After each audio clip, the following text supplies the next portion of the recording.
بسم اللہ الرحمن الرحیم نحمدہ ونصلی ونسلم علی رسولہ الکریم۔ تمام دیکھنے سننے والوں کو السلام علیکم ورحمۃ اللہ وبرکاتہ۔ 8 فروری 2024 کے الیکشن کے بعد تو قوم کے بچے نے یہ کہنا شروع کر دیا کہ الیکشن ڈرامہ فراڈ ہے، فراڈ ہے، فراڈ ہے۔ اور میں تو اس سے پہلے ہی کہہ رہا تھا، آپ کو اگر یاد ہو تو میں نے بہت سارے مختلف جماعتوں کے اجتماعات میں کھلے عام اپنے جمعے پہ اور اپنی تقریروں میں گزارش کی تھی کہ یہ الیکشن فراڈ ہے۔ جب سے میں نے ہوش سنبھالا کوئی ایک الیکشن بھی صاف، شفاف، غیر جانبدارانہ، منصفانہ نہیں ہوا۔ 70 کے الیکشن کے نتیجے میں پاکستان 2 ٹکڑے ہو گیا۔ اس کے بعد بھٹو صاحب نے جو الیکشن کروایا اس کے نتیجے میں تحریک چلی اور تحریک کی صورت میں مارشل لا آ گیا۔ پھر 85 میں غیر جماعتی انتخابات کا ڈرامہ کیا گیا، پھر 90 میں کیا گیا، پھر 93 میں کیا گیا، پھر 97 میں کیا گیا، پھر 2002 میں، پھر 2008 میں، پھر 2013 میں، پھر 2018 میں، پھر 2024 میں۔ تو آپ دیکھ لیں کہ یہ تمام الیکشن جو ہیں ان میں لسٹیں پہلے بن جاتی ہیں اور عوام کھجل خراب پولنگ سٹیشنوں پہ قطاریں لگا لگا کے۔ لیکن 2024 کے 8 فروری کے الیکشن میں یہ ہوا کہ تمام تر کوشش کے باوجود ایک پارٹی کا بلے کا نشان چھین لیا گیا، ایک پارٹی کو رجسٹرڈ ہی نہیں کیا گیا، اسے الیکشن لڑنے کا حق ہی نہیں دیا گیا۔ لیکن پھر بھی اس کے حمایت یافتہ جو لوگ جہاں جہاں کھڑے ہوئے بڑی بھاری اکثریت سے جیتے، اور وہ جیت بھی برداشت نہ ہوئی۔ ان کو رات وہ 45 پہ جیتے اور 47 پہ ان کو اگلے دن 8 فروری کو وہ جیتے، 9 فروری کو ان کو ہرا کے ایک جعلی حکومت بنا دی گئی۔ اب وہ جعلی حکومت والے اپنے آپ کو کہتے ہیں کہ ہم سارے سیاستدان ہیں، ہم قومی لیڈر ہیں، ہمارے ساتھ خان کو بات کرنی چاہیے تھی۔ لیکن کاش یہ جعلی لیڈر حکومت ان کی بن گئی۔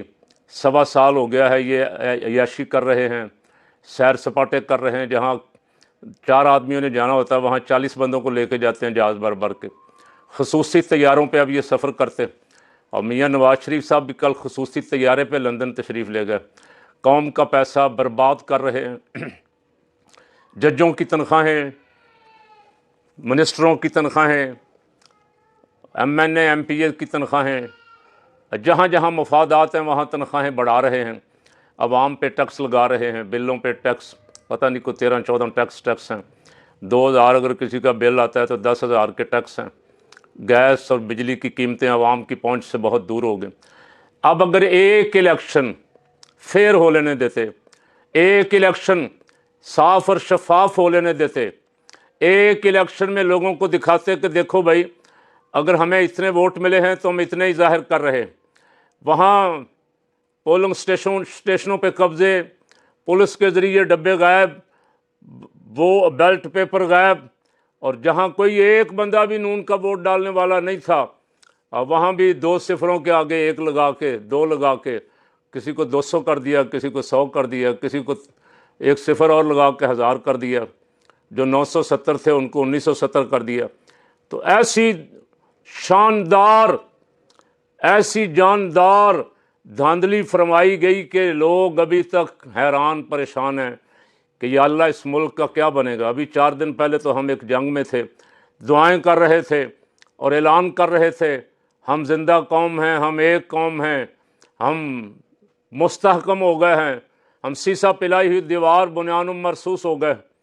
ایک الیکشن اگر آپ برداشت کر لیتے، غیر جانبدارانہ منصفانہ الیکشن ہو لینے دیتے تو کروانے والوں کی عزت میں اضافہ ہوتا، حکومت کے ممبران کی تعداد میں کوئی خاطر خواہ کمی نہیں ہوتی، نہ اس سے حکومت گرتی، نہ کو عدم اعتماد آتا ایک سیٹ سے۔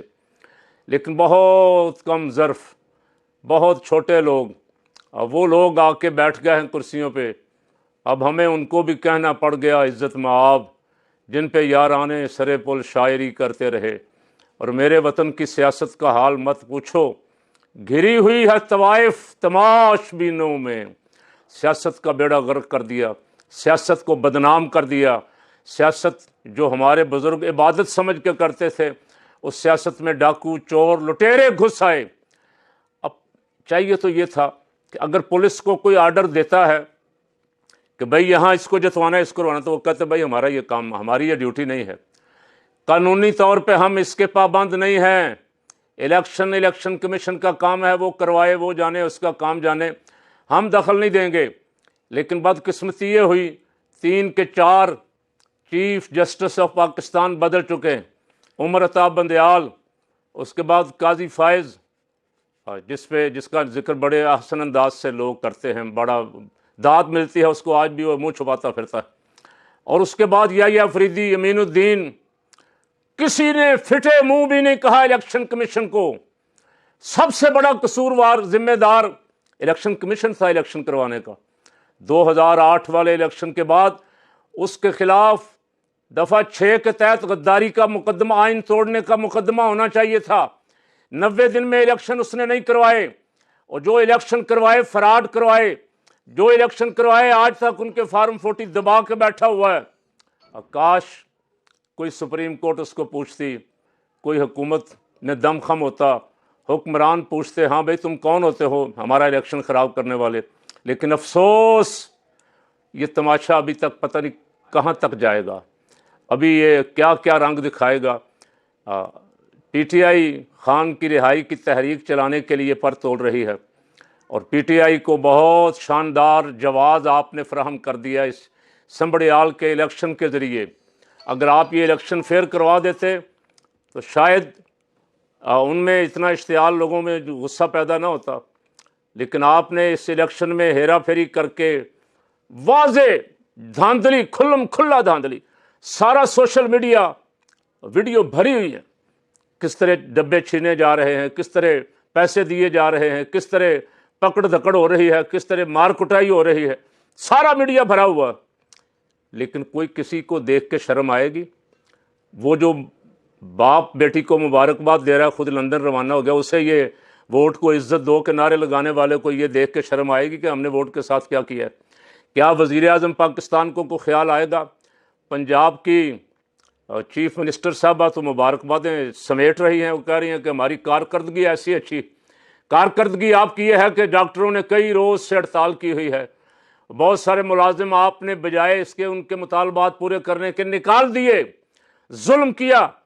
کسانوں کے ساتھ آپ ظلم کر رہے ہیں، کلرکوں کے ساتھ ظلم کر رہے ہیں، آپ ٹیچروں کے ساتھ ظلم کر رہے ہیں، کوئی آپ کو پوچھنے والا نہیں، اور آپ کہہ رہے ہیں اس کارکردگی کی بنیاد پہ ہمیں یہ ووٹ ملے۔ رات 12 بجے بجلی بند ہو جاتی، 2 گھنٹے بچے بیچارے گرمی میں تڑپتے رہتے، آپ کہہ رہے ہیں ہماری کارکردگی جب ہوتی ہے تو ووٹ ملتے ہیں۔ کاش کوئی ایک الیکشن پورے پاکستان میں کسی ایک حلقے میں آپ فیئر کروا لیں، آپ کو پتہ چل جائے کہ آپ کتنے پانی میں ہیں، عوام آپ کے ساتھ ہیں یا نہیں ہیں۔ میں تو اس الیکشن سسٹم سے بالکل، آپ یقین فرمائیں، اس الیکشن سسٹم سے مایوس ہو گیا۔ اس الیکشن کے جس طرح پاکستان میں کروائے جا رہے ہیں کہ ذریعے کوئی مثبت تبدیلی نہیں آ سکتی، چور ڈاکو ہی لائے جائیں گے، بوٹ پالشیے ہی لائے جائیں گے۔ کوئی شریف، کوئی دیانتدار آدمی، کوئی قابل، کوئی با کردار، کوئی عوام کا نمائندہ، صحیح معنوں میں عوام کا نمائندہ کبھی نہیں آنے دیا جائے گا۔ اللہ میرے ملک پہ رحم فرمائے، اور جو طاقتور لوگ یہ فیصلے کر رہے ہیں ان کو اللہ کریم اس ملک کے ساتھ وفا کرنے کی توفیق عطا فرمائے۔